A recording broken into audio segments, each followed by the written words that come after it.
program is part of the Scene Project's podcast network.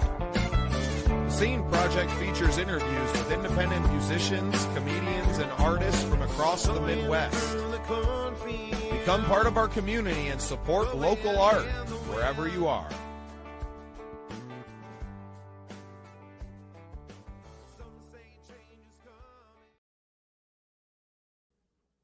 Welcome into another exciting episode of Real Biz. I'm your host, Bubba Startz, and with me today is president of BSG PR, Brian Gross. Brian, welcome to the show. Thanks for having me. Great to meet you. Great to see you. Hope all is well on your end. Excited to be here. Yeah, man. I appreciate you taking some time for me today. Obviously, public relations, the unheralded hero of getting musicians and stars of really any business out there. And I think you're going to have some insights today for us that a lot of our artists that are, fans and members of our community don't necessarily think about in the short or long term of their career. So before we get into all of that, though, I want to just give you an opportunity, give us a little bit of your backstory, and then we'll just pick up the conversation from there. Yeah, I started when I was 17. I was interned at a record label called Deaf American, and 3 days a week, my senior year of high school, people thought I was crazy. Most of them were working at the pizza shop in my hometown, but I decided to drive to Burbank, California 3 days a week and learn the trick and the trade of the music industry. And so I met some incredible people. I met some incredible artists, went away to college on a music scholarship, came back and just sort of grinded. In the 90s, you went to a lot of shows, you met a lot of people, and it was really face to face as far as looking for the next opportunity. I was writing for papers. I even did a stint of some DJing in college and whatnot. And so it was a hustle. Never mind, I would record some music and just had fun. But I mean, I was seeing bands, like I said, 5-6 nights a week and going to shows and connecting with people and working my way up. But it all was in PR departments at record labels. Incredible. And obviously that's led you to having, your own company now and to be out on your own. A much different world in the 90s compared to the industry as it is now. Yeah, it's such a different world, right? Never mind, the 90s are what, 3 to 2.5 decades ago. So, you think of at the end of the 90s, what Napster was doing to the industry and how it affected how piracy sort of blew up in the 2000s and how the industry had to make really aggressive changes. Then streaming came along, and that has become the major thing to where, I don't care what trade you're in as far as entertainment goes. It's really about algorithms, right? It's ultimately the algorithms and what people are connecting with that you're trying to tie in whatever form of entertainment, whatever it is you're promoting. At the same end, we went from a lot of print to a little bit of internet to now mostly internet with a little bit of print. So, what I'm doing is trying to get articles placed on my clients and reviews and interviews and everything else on a plethora of websites and platforms and social media, and just trying to make things go viral in ways that stick and garner people's interest and build fan bases. Yeah. While back, they used to call it the record business. Now these kids growing up don't even know what a record is. Well, I mean, the crazy thing is that's the only major margin is the actual still physical vinyl, but it's become sort of the collector's thing, right? Like, I'm a huge David Bowie fan, and every once in a while, Rhino will release some sort of really cool piece of vinyl of David Bowie, or you've got the record store day, in April every year. So playing vinyl, sure, that's a little different, but it's become sort of the collecting of vinyl and artists using that as a revenue stream for what it's worth to keep their fans interested as far as what you can collect, right? Like, yeah, we had CDs and cassettes and everything else, and people like to do that now as almost sort of novelty to create those types of items. But it's still, now just focus on the streaming world and the social world and YouTube and everything else. Yeah, it's just absolutely such a different world that people have either had to adjust or leave. Feels like it's happened so fast, right? That the speed at which things deteriorated and reemerged as something completely new, and that the internet really took over. It just happened so fast that people that couldn't adjust just completely got ran over or left out in the cold. Yeah, I think it's a combination of speed and also just technology, right? Like we've jumped from different types of platforms. I always say as a Gen Xer, like, we started with Pong and we're going to end with having to know AI, right? You find me a generation in history that had to make a larger, faster adjustment to a wider span of technology. So it's a combination of speed, but it's the introduction of technologies that have worked and that have failed that we've had to deal with for multiple decades. Because yeah, you wake up and you're like, man, I've got to deal with it. I've got to know this AI stuff pretty well in order to move forward. And now AI is creating art in itself, so that's a whole other battle taking place in whatever platform, whatever you create artistically that you're dealing with. And now it's building its own social media platforms that humans aren't invited to. We've heard some interesting news just this week. Things are escalating quickly. And a world, I think, where we go back to a very visceral, and the reason that records they've taken more market share now because nobody buys CDs anymore. I don't know if people are even really printing CDs, hardly at all. I mean, maybe some independent artists, but I don't think it's really part of the record music industry as a whole. Among the bad investments that the record industries and the big players have made, I highly doubt they're getting back into printing CDs, millions at a time. But speaking of AI, how has that influenced what you do as a public relations manager? And are you, how does it affect your life? Not just on like the creation maybe of PR and press articles or, announcements and things that you would make, but in the way that you're crafting certain things, knowing that a lot of the search engine is all AI SEO now. And really it's a different world than it was even a decade ago with Google SEO. Yeah, myself and my team definitely use AI. We definitely use it when we feel it's a necessity or it only helps with what it is that we're doing on our day to day. At the same time, we're looking at AI and its potentials and what we can do with it, how we can use it to better, our relationships with media, to better our relationships with clients, to garner more clientele. Very open-minded.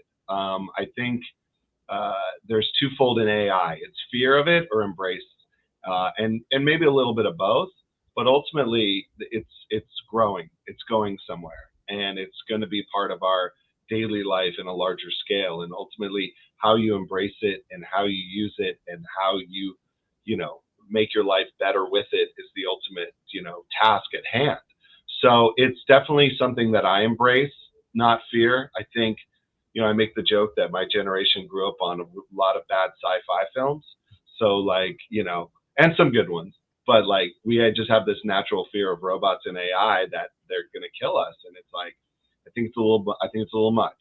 So for now, let's focus on how we use the technology, how we use the space, how we, take on what's being thrown at us with AI and the speed of AI to better business, to better our lives, and so on. Yeah, and the robots may rise up, but I think you and I will be long gone before that, or we'll be part robot by that point. Who knows? Yeah, I mean, there's so much unknown, right? Like you could really go down a wormhole, both doom scrolling and in your own head, if you really wanted to. I choose not to. It's too much. Let's see what happens. Let's take it as it comes. Let's focus on our day to day. Let's enjoy going for a walk at this point. Right. And so much of what we do with my company, I mean, for the most part, I'm a one-man show. Without AI, I would have never been able to achieve what I have in a year's time, both on the video editing side, where we use a program called Podcast AI that takes all of my long form and is able to edit that down. I would have paid tens of thousands of dollars to video editors to get what I've accomplished. And I would have never been able to achieve 350 plus thousand views on YouTube without that. So I have no platform really without AI. It's also helped me in the design of pitch decks and different things of reaching out to companies. And, I'm still being very limited on how I use in the music business. Now you have, programs like Suno that are cranking out demos and music that's better than anything that I've ever put on tape, Brian. So, is it changing the world? I don't think it's ever going to replace the creative, like the process. It can't feel, right? So it can't do at the basic element of what music is, especially to me as a songwriter, that like it can't get my feelings out of me and onto a page and that song and that feeling. And it's never going to experience the joy of that either. So I don't feel threatened by it, but it's definitely a tool that you need to learn how to use. The time to fight it was a decade ago, not now. It's here. Everyone around you is using it, whether they're, just creating silly photos and writing a trend and, candy canes and whatnot. But, me, I'm choosing to use it to advance my business in every way possible. Yeah, I think the last fight that was ever won in technology was sort of Betamax versus DVD, with the hint of Laserdisc in there. Otherwise, you can't fight these technologies, these platforms, and everything else. You do have to embrace it in some aspect. I think to your point, yeah, we all have found it very useful in some capacity to where it makes our daily lives a lot easier. And to those that say, well, it's replacing person X, Y, and Z, well, ultimately that person is also figuring out, how do I use AI? What do I do? Or where do I shift my focus in my career and my life goals ultimately? There's a personal aspect of public relations where I have day-to-day, I have daily contact with my clientele to answer questions, this and that. Could AI replace a publicist? Of course. I'm not in denial, but ultimately, it's, to your point, the personal aspect of songwriting. I have the personal aspect of my career and my contact and my relationships to better those around me so they feel comfortable in their decision making. Ultimately, trusting something of AI in major decisions in your, career is quite the gamble. And I think it could be a bigger gamble than it is with someone with X amount of experience in life, having done the same thing, sort of the 10,000 hours mindset. So I just think it's really important to be very open-minded. There's, I'm not going to be naive and say it'll never replace me. That's ridiculous. But for now, I have a career, I have a business, I have clients. I help them, guide them with their careers and what they have going on. And there's a personal aspect that I provide that is key and important to the fundamental growth of my clients and their careers.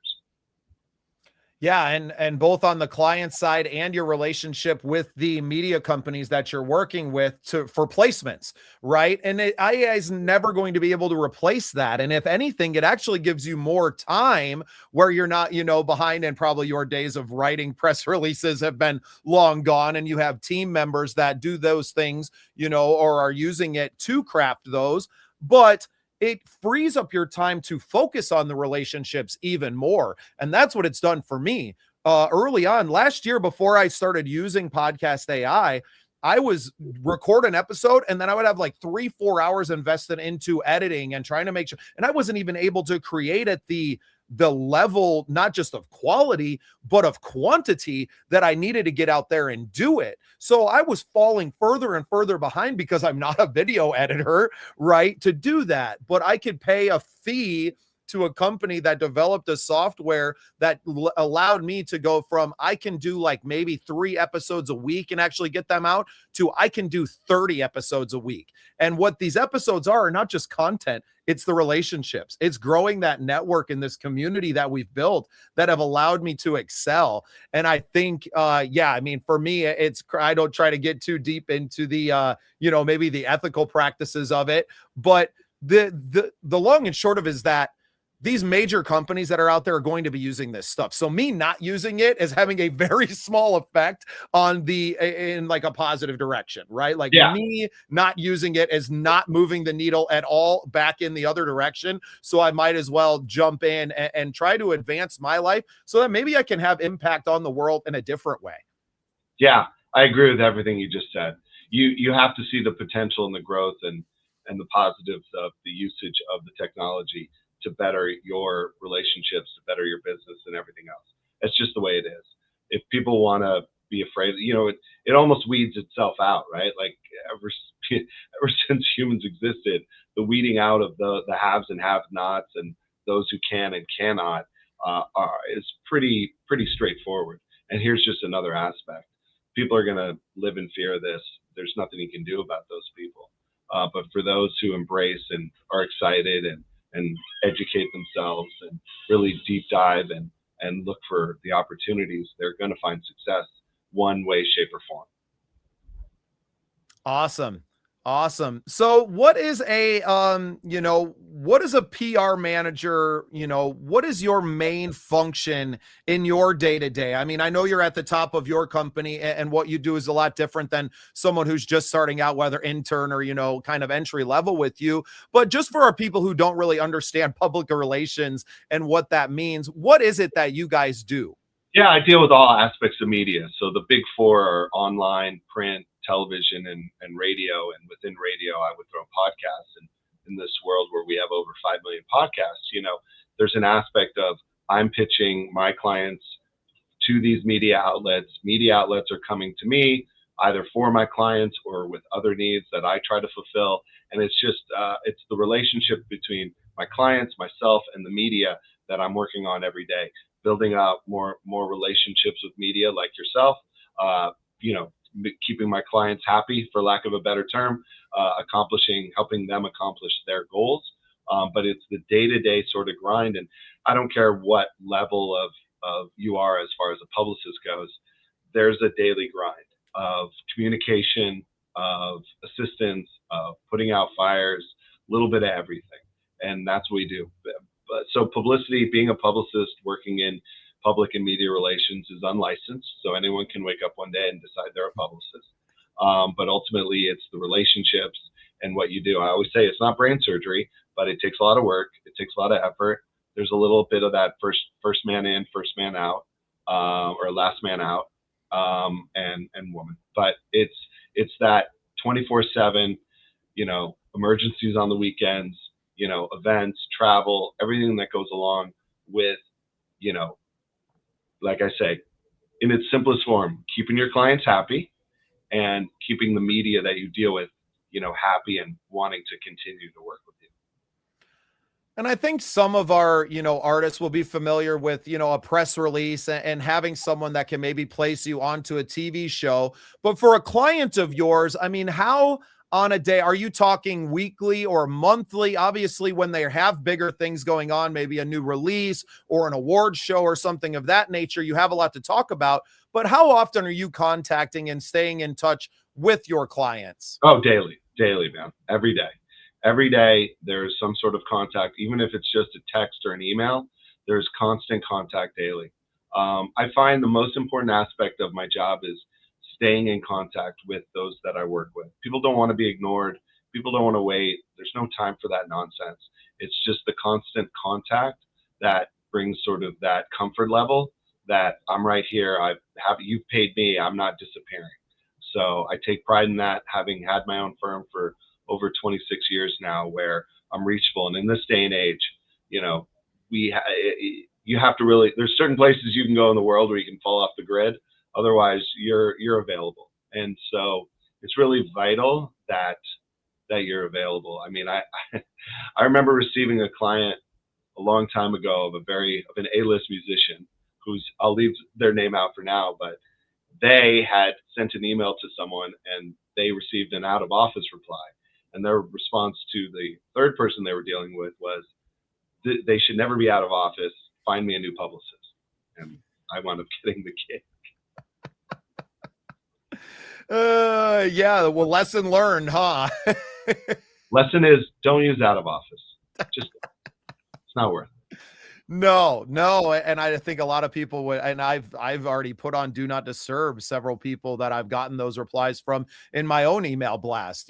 For me, being a relatively small company still, like I said, in a lot of ways, it's still a one-man show. I end up doing a lot of my own publicity. I've landed myself on the local radio and news stations and some out-of-state ones where I kind of learned the game a little bit, but it can be a slog reaching out to these people. Do you find it I mean, I feel like it's easier to maybe find who you want to contact, especially if you're working in a new market or kind of out of your home area. Now, of course, someone like you who's been in it for a long time, you have a relatively large Rolodex, if anybody knows what that is anymore. But, but do you find it that the job is easier or harder? Is it kind of the same as it's always been? It fluctuates. It changes. I think the thing I would say about this day and age is attention spans are gone. People are being pulled in a million directions. People's time is of major value. Everyone's caught up in doom scrolling in some way, shape, or form, so they get sucked down the wormhole. But ultimately, the amount of time in the day is fine. You only have so much of it. So people are constantly being pulled in a lot of directions, and you got to figure out how to fit in and handle your business with people in a proper manner to accomplish what you're looking for. So there's a respect, there's maturity to it, there's how you handle things. But at the same time, we communicate in so many different ways: DMs, emails, instant messages, the multiple content platforms on your phone, whether it's Telegram, whether it's WhatsApp, whether it's all these platforms. So, and people like to communicate in different ways. I have to adjust to the person. It's not about my way, it's about their way. So whatever that is, that's how I communicate. I have clients that I communicate through Telegram, others through WhatsApp, others through phone calls. Others just seriously want to talk. So you have to be very flexible and agile in that regard. But there's only so much time in the day. My favorite quote was Reed Hastings of Netflix saying that the other platforms aren't his competition. His number one competition is sleep, because it's 24/7. That's all he's got to get people onto his platform to watch whatever content he's delivering to them. And if they're asleep, he loses them.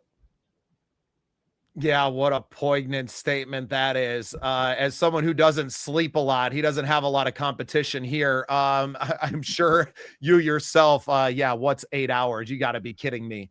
Yeah. I can't remember the last time I had 6 unsawed. I got a new kitten at home. He's hungry all the time, it seems like, and he's not afraid to let me know.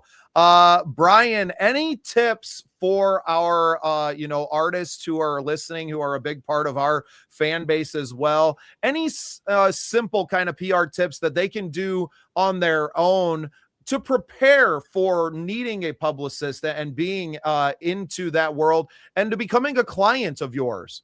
Well, I'll give them a larger statement, and this is what I tell my clients and a lot of people these days: less thinking, more doing. Take risks. Publish your materials, write your songs, don't overthink it, and put it out there. There's 3 things that happen nowadays as far as entertainment goes. People will love what you do, which is great. People will hate what you do, which creates an even larger reaction for you to work with, or nothing happens. And of those 3, the worst thing is nothing. So, and the beauty of that is take those risks. Don't sit on something and go, should I not? Just do it, because one of 3 things will happen with your music, with your performance, with whatever it is that your art is. I just try and tell people not to overthink, because while you're thinking, someone else is doing. And so that's the thing I stress the most to people in this day and age. And whether it's you have the budget and the time and the need for a publicist, you'll talk to someone like myself or a professional if you're looking to build and grow, and you'll have a better idea of, I need someone, or if, I need more time and whatnot to then hire a publicist. But that being said, man, take risks. You have to. We look at David Bowie's career and we applaud him and we miss him and this and that, but there's plenty of times where David Bowie couldn't sell a record. There were periods where nobody cared. There were periods that he feels he wrote his worst material. And I think we put so much pressure on an artist in this day and age to be perfect right now, every single time. It's not possible. It's impossible. So don't be afraid to take the risks. We've seen it, and we see when artists make horrible albums that we don't like, and we've seen artists that make beautiful albums that we cherish forever.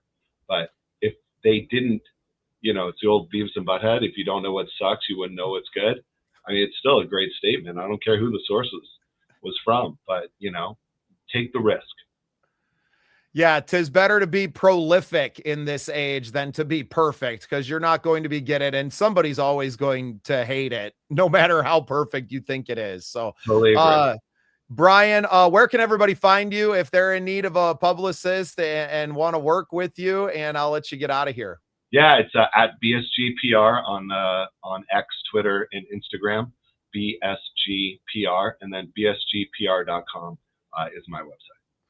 Awesome, Brian. Well, I appreciate you hanging out here. Always love talking some Bowie and talking about a game that a lot of people don't know, but you don't really need PR unless you're out there doing something. So just 100%. do it.